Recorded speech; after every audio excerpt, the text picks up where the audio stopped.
when we last left off, we had to change the batteries, and Alex is currently in the lead with 2 plot points, and he is now the storyteller for this round. It's kind of funny. I mean, technically, shouldn't we... we're reviewers here. Shouldn't we find the holes in each other's plots? Well, maybe that'll be for a different game that John August... Well, then again, John August is already working on a separate game, but it's currently on Kickstarter, and we can't buy it just yet, so...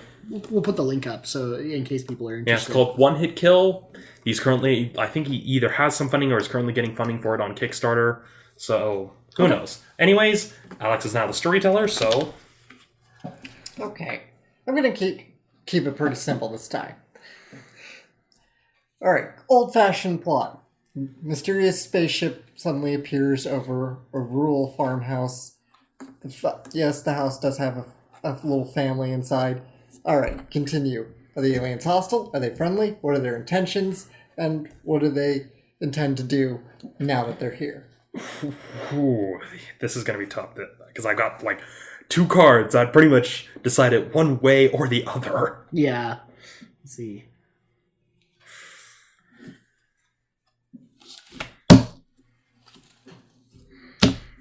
Alright. I will do Romney first. So, travel. A change of scenery can do wonders. Take your heroes somewhere new. Alright, now, this is kind of go the route similar to Lost in Space, where the aliens aren't necessarily hostile, they're basically just lost. They were trying to find a certain planet, and they basically looked for the first planet with life, and so they stop over, and they're just like, hey, we're not sure what section of the galaxy we're in, because we did some big hyper jump, and we lost our bearings. And so this family decides, okay, well, let's go along with them. Let's help them out, because, let's say the farmer, he used to be in the Navy, and so he knows how to navigate by stars, and so he's got some navigational experience. And so you've got the father, the mother, and then you've got 2 kids and a dog, of course, because, of course, farms houses always have a dog. So you've got a young daughter, kind of teenage, and then you've got the brother who's more or less preteen, teen, basically 13 years old or so. So definitely younger. And so these aliens decide to take this family to their planet because they're trying to find their way home. And so they're taken to this planet that is filled with all this really lush scenery. That's almost as if Earth never had any humans that took resource. If it had only plant life, how it would look. And nothing's hostile. It's basically almost like a paradise, almost like an untouched, basically take New Zealand and make it a planet. And so this family decides, okay, well, let's set up a new life here on this planet. I mean, it's got all the resources we need. It's got all these plants. It's got all this fertile soil. We can probably make something of it. And so they decide to basically settle on this planet. And it more or less is like a version of Lost in Space mixed with Little House on the Prairie. They have these 2 aliens that brought them to this planet that kind of guide them in kind of the way certain things work, because the race that they are part of is one that specifically joins the plants. They live really in harmony with nature. And so you then have a bit of a culture clash, because you have this species that never needs to take anything from nature, that they're more about giving things to nature, kind of working with the plants so that they thrive. And then you have this family that comes from a species that takes resources. Although they're not malicious, it clashes with the very idea of, well, we try to better these plants because the plants are what we live for, literally. And you basically have this farm family trying to start up this new life saying, well, this is kind of how we sell things. And so at first, while the aliens were friendly and fairly grateful, things turn a little bit hostile as they don't agree with their philosophy of how they should settle the planet, back and forth, leaving to things to be fairly tense between them. But they do come to an eventual understanding that just because our species does things one way doesn't mean it's the only way. It basically ends on the message of, although we come literally from different worlds, we're the same at our very core, that we both want to basically live in this universe, doing best we can, doing what's right for our families and for each other. Okay. So mine is basically, well, you need to pull it up, Alex. Yeah. Stack of needles. Too much can be worse than too little. Overwhelm your hero with more than she can handle. All right, so unfortunately, my story doesn't exactly have a happy ending. Ooh. So I just want to make sure that I've got the premise here. So the aliens have just barely come to the farmhouse, and that's it, right? That's it. Okay. You fill in the rest. So it turns out that the aliens that have come in are very wise and very old, very ancient, but they don't necessarily come from another planet, rather a different reality. And they got something happened while they were out on a excursion to be able to learn more about the universe, and they immediately got yanked into our universe. Problem is, this universe is dangerous to them. They can't breathe, or the atmosphere is dangerous to them. The pathogens that are on the planet are dangerous to them. The whole reality itself doesn't mesh well with them. And so the farmers, they take pity on them. And at that point, they understand that they want to get home because, well, it's not good for them to be in this reality. They eventually end up with some of the top leading scientists on Earth trying to get them back into their world.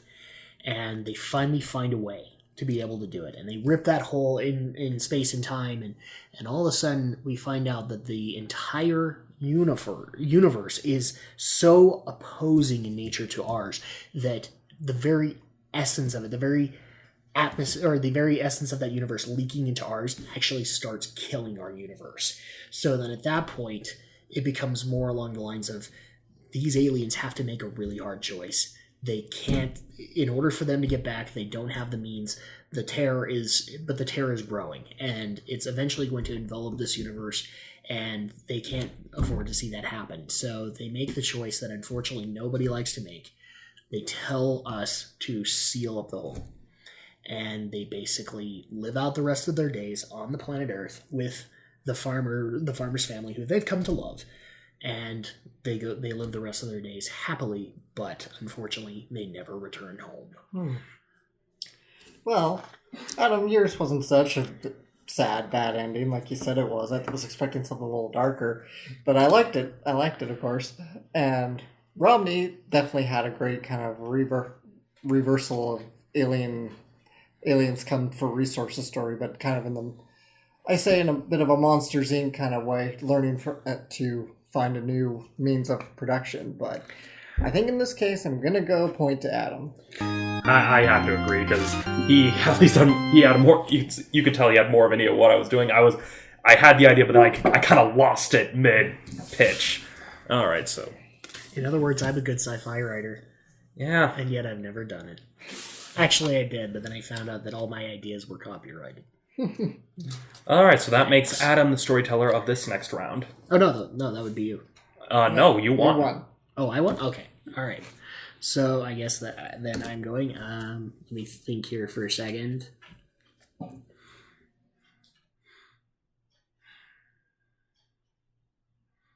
Okay, I think I've got it. So I'm going a little Tezuka here. Basically, what happens is an archaeological team finds some old ruins, and in those ruins, they find not necessarily a coffin. They don't really know what it is, but it looks kind of like one, except it's all mechanical. And so that doesn't make sense, because all these ancient races, they didn't know this stuff. When they open it up, there's actually a life form in there. It's not human in essence. It's either way you can go. You can either be like a genetic or an artificial life. And so the big question is, now that they wake up the life form, and now the life form has to deal with like all of the mainstream issues of today and how it's going to process it. And so the premise here is, how does it handle this situation? Okay. And like I said, you can either have it artificial or you can have it genetic. I don't care. Like I said, I'm going a little Tezuka here. All right, we're going to go with Romney first. And so his is Secret Society. Your hero has stumbled upon a dark conspiracy, or perhaps he's been part of it all along. Now, this life form and the mechanical coffin, because many people assume, oh, well, these ancients, they didn't have these technologies. But it turns out that it's left there by a still existing society, one that's existed since the days of ancient Greece, as they were the original denizens of the kingdom of Atlantis. Right. And so they had a lot of advanced technology that they managed to develop, but because of their hubris, their country was sunk into the ocean by Poseidon. And so this is a secret society that was hoping to create a living weapon that would basically be their way to get revenge on the gods that wronged them, or at least the people they perceived to be the gods that wronged them. Okay. And so this life form is basically Typhon. All right. From the Greek legends. It's basically meant to destroy all of the Greek gods. But the main character that uncovered it finds that this life form hasn't really been given any purpose yet. And so it's kind of the case of it could either become something of benefit to the world, or it could be its destruction. And so it's now up to the main character and basically the archaeological team to keep this weapon out of the hands of the Atlanteans in order to basically make sure that the world isn't destroyed. Because although they couldn't really care less about the Greek gods, they do care that there would be collateral damage. I mean, if Poseidon dies, the oceans would become, well, like, not necessarily barren, they basically would become fetid, they become stale, they become... Stagnant, that's the word. And so that's the main story, is that this living weapon that doesn't know what it is, that hasn't really been given an opportunity to know what it is, that's basically a living weapon that could basically either be salvation of a world, that could use its abilities, since it would be water-based, it could use its abilities to, say, bring water to an arid desert to try to basically help plants grow, or it could basically flood the entirety of Florida and just have it completely submerged. Okay. And that is the weapon they would use, because the idea of the weapon to take down the Greek gods is that it floods Olympus, forcing it into the realm of the mortals, and then, as an added sense of overkill, bring it down beyond the depths of Hades, using the power of water that they harnessed to basically cast the gods down beyond the depths of the underworld, beyond the depths of Tartarus, but beyond a realm where even the gods dare not go. Okay. And so it's a struggle between the Atlanteans that are kind of an immortal form of beings that have existed throughout the ages, have influenced the world into what it is. They're basically what everybody thinks the reptilians are. Okay. And then you have the Greek gods that try to maintain order, and the humans that are caught in between are basically just trying to keep this weapon from falling into either side's hands. Okay. All right, so that is Romney's interpretation. Alex's interpretation is change relationships. Consider other ways your characters could be related, both now and in the past. Okay, so the story is the archaeologist finds ancient technology that seems to surpass known technology, and mummy, and there's a mummy involved. Okay. No, there is a life form. It's not necessarily a mummy. It's been kept preserved for thousands of years. Okay. Mine's going to be a little more fish out of water comedy. So the life form is brought back to the lab somewhere and is essentially revived. It never was really dead. It was just in a state of cryostasis. But they're not really sure from what period. And they can't determine if it's from the past or maybe, who knows, or maybe it's from the future. So for the most part, and this life form goes to live with our archaeologist character, because the archaeologist character wants to integrate this new life form back into society, and both as a humanitarian thing and as essentially a research study. And of course, slice of life, fish out of water comedy here, learning about fast food and technology, and all sorts of funny stuff happens and shenanigans ensue. Then we find out at the very end, this life form is the daughter of our archaeologist from the future. And somehow the cryostasis capsule that she was entombed in is... I'd just like to point this out for the record. All of Alex's ideas have had female protagonists. What can I say? I write a lot for females. I don't know why. And yes, even the archaeologist is female too. Because why not? And it is. It's the future daughter that somehow got sucked into a time warp, and now this seemingly character who feels like she's kind of the stereotypical bookworm character, doesn't really understand men and relationships, never thinks she's going to probably get married and have children of her own. Surprise! She has like a great descendant from the future. Okay. That's my story. That's it? Okay. Given the premise that I was actually trying to build towards, I would probably have to go with Romney's story, because I think there's a lot of potential there, and also for basically kind of what I was trying to go into. Not discrediting Alex's story, but that wasn't what I was aiming for. But I will give points to Alex for giving me a fish out of water story when I wasn't expecting one. All right, so we have a 3-way tie now. Yes. So one more game to decide. All right. Now, give me a moment to think of the story. I'm going to try to think of something that gets us away from sci-fi and fantasy. Because let's think. That's all I got. Well, I'll consider this last deciding one a real challenge then. This will be the one that decides it. Well, given that the film we saw was a bit of a crime drama reunion, let's start with the crime drama. Okay. You have this well-known philanthropist, like everybody loves him. He's known for doing like all this great stuff. He's helped fund research that led to the cure for cancer. He's helped fund research that's helped end the war in Uganda. He's helped find, like his company has helped find a way to have food grow plentifully in the worst possible conditions. And so you have our main character. He's a DA. He hasn't been like the DA for very long. He's had like 2 cases. One, he managed to get the conviction. The other was an acquittal. So he doesn't have the reputation of a seasoned prosecutor. He doesn't have that sort of reputation. So the defense attorneys see him as an easy target. They see like, oh, if I'm put up against this guy in a courtroom, I'll be able to take him down. But the DA uncovers a dark secret behind this philanthropist. He finds a dungeon where children have more or less been kept for various purposes. And I'm talking really sadistic stuff. Okay.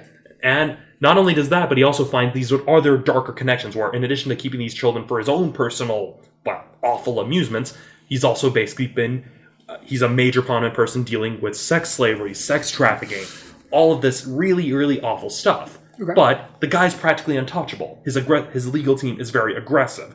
So it's up to this prosecutor to try to find the evidence, to try to create this case, to bring down someone who has the face of a saint, but is really a monster, that everybody loves him and thinks that he's basically Christ-like. And so the prosecutor is basically against the whole of society in trying to bring these awful things to light and take this guy down. Okay.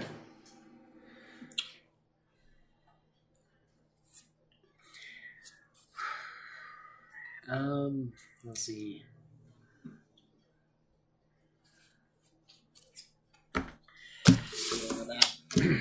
All right. Let's go with Adams first. Move ahead 3 spaces. What would happen if you skipped over the next few scenes, days, or years? Okay, so where I'm going to start with the premise is we've had all these harsh realizations by this DA, and he also realizes one other crucial concept, that this isn't the only one in the family that has had this problem, that this family has an outstanding relationship of philanthropy. Like, they are all associated with it. And in the meantime, they've also been funding all of this dark, sadistic stuff for themselves. In fact, so much so that they aren't part of a cult, they are the cult, basically. They are able to manipulate everything in any kind of industry, in any kind of politics, all of that stuff. And so at that point, the DA realizes this is way bigger than him. But that eventually he will continue to follow this case until his dying breath, until he is able to figure out, and build up all the evidence that they need. So every time he gets like a little sliver of evidence, he puts it off into like a safe locker and makes sure that they have that. And he also realizes that this can't be done by just him. So his goal is that he eventually brings in a ward, and this ward is a young attorney who's trying to figure out his way in life. It doesn't necessarily need to be a prosecutor or a defense attorney, just a young attorney with ambition, and he basically gives them this case and says, here's where I have been. And when he does this, he's on his deathbed. He's on his dying breath, and he says, I need you to pick up the torch for me. And this happens for many, many, many years. So this ward picks another one. It doesn't necessarily need to be family members, but it can be. But he keeps on, this process goes on for at least 20, 30 years. And finally, enough is built up. And this is like a futuristic age, but they have enough to be able to go against this family now. And so they actually do. They actually bring the evidence. They have everything that they need to do it. And hell breaks loose, literally. This family will stop at nothing to destroy this evidence, to destroy this line of detectives / lawyers, and in turn the lawyer does win the day. He's able to have this legacy of evidence prove everything that they need to prove with it and stop this horrible lineage of sadistic, dark, cult-like behavior. I see. So it's kind of like Memento mixed with Dune. Something like that. I was basically kind of going along the lines of like the Phantom kind of thing. All right. Now for Alex. Lose the cavalry. Take away the allies and support. Leave your hero to fend for himself. Okay, so kind of like with Adam, the DA has now just discovered the sinister side of this beloved philanthropist, and because this philanthropist is so beloved, nobody believes our DA. So our DA is kind of a Cassandra truth here, and as such, pretty much everybody in the prosecutor's office, right down to anybody who might be on top of the DA, because I don't know if he's like an ADA or just a resident district attorney general, whatever. Everybody at top of him and even below him, they don't believe him. They don't even want to help him. The paralegals won't help him gather paperwork for even. This is like the Simpsons episode where he literally sees the aliens become Bob Dole and Bill Clinton, and the way that they get it to not believe him is that they spray him with booze. I love it. All right, go. Okay. And so it's up to him to gather all the evidence. He's got to do all the work himself, all the field work, all the legwork, the paperwork, everything. He's now up to his neck. So much so, he's probably going to die from the stress before he can even so much as build this case against this wonderful, seemingly man. But he's a monster, in fact. So what's he got to do? He's got to get down and dirty. He's got to break a few rules. He's got to go to this man's house, and he's got to go see it for himself. He's got to gather evidence. He's got to take pictures and video and everything. And he's got to haul this man's ass right into town square and show it for the world and paper the town with leaflets just to prove his point. And finally, the man gets his day. He wins his case. The horrible person is hauled off to prison. The end. I was always expecting that he would die just right as that happened. Like, he had the peace of mind. It's a bit tricky because on the one hand you've got like a nice multi-generational like story of a legacy, and then but you've also got Alex's, which also very simplifies it. So, this is a tough one. Yeah.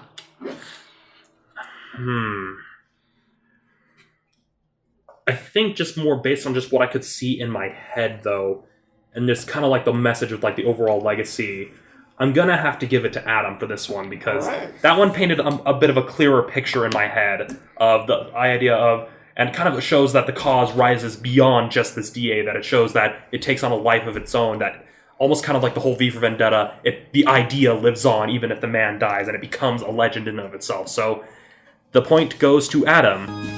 All right, so our final tally. 2 points for me. How many points does Alex have? 2 points for Alex. 2 points for Alex. 3 for Adam, so Adam's the winner. I know how to make stories. I should probably start writing again. No. So, yeah, that was the Writer Emergency Pack by John August, and let's see what the full credits on this is. So, let's make sure this camera's still rolling.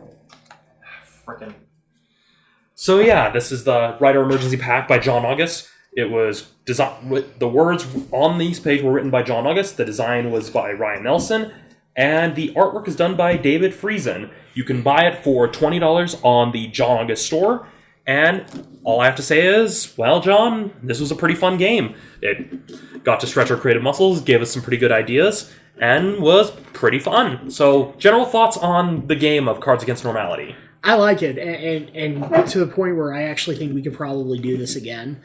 Except I would probably, like, next time, first of all, we need to get Aldo involved, because, and also, like, a lot of the stories that we had were, like, fairly serious, so, like, the next time that we did this, I would actually like to, if we could set, like, a stipulation of it needs to be like a comedy, like it needs to have some levity to it, just because, well, we have tons of tropes, and we might as well just go into them, because why not? Yeah, and we went to some pretty dark places. Yep, we did.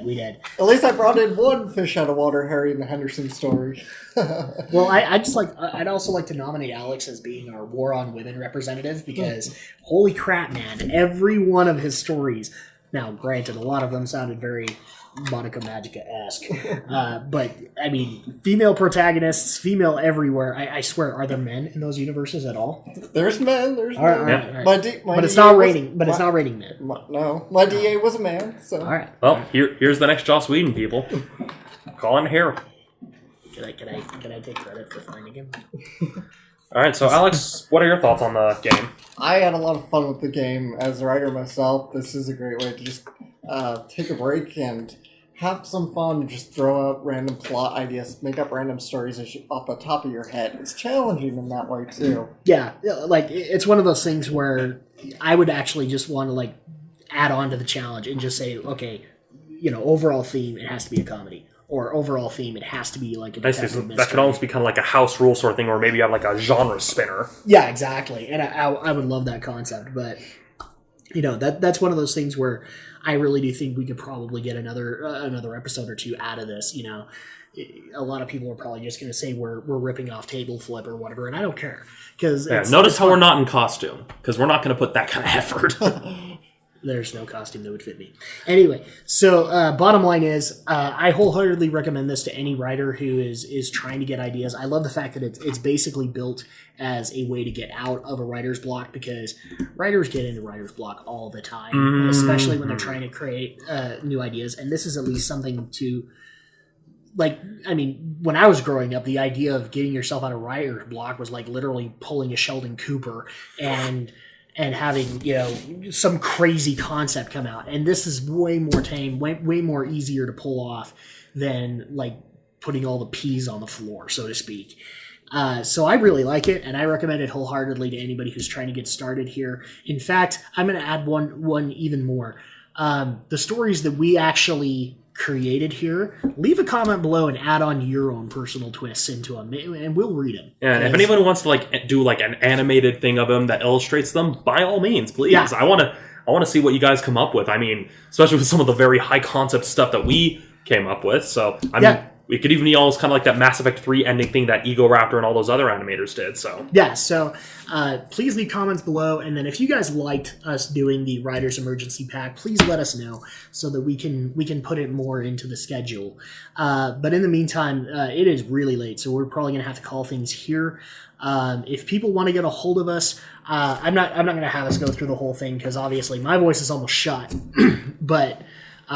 We will have links below on where you guys can reach us and where you can get into our social networking and all that. Now, I am also going to get a little bit of business out of the way. So people are going to be asking, so are you guys getting back together next week? No, we are not, because believe it or not, it is July 4th next weekend.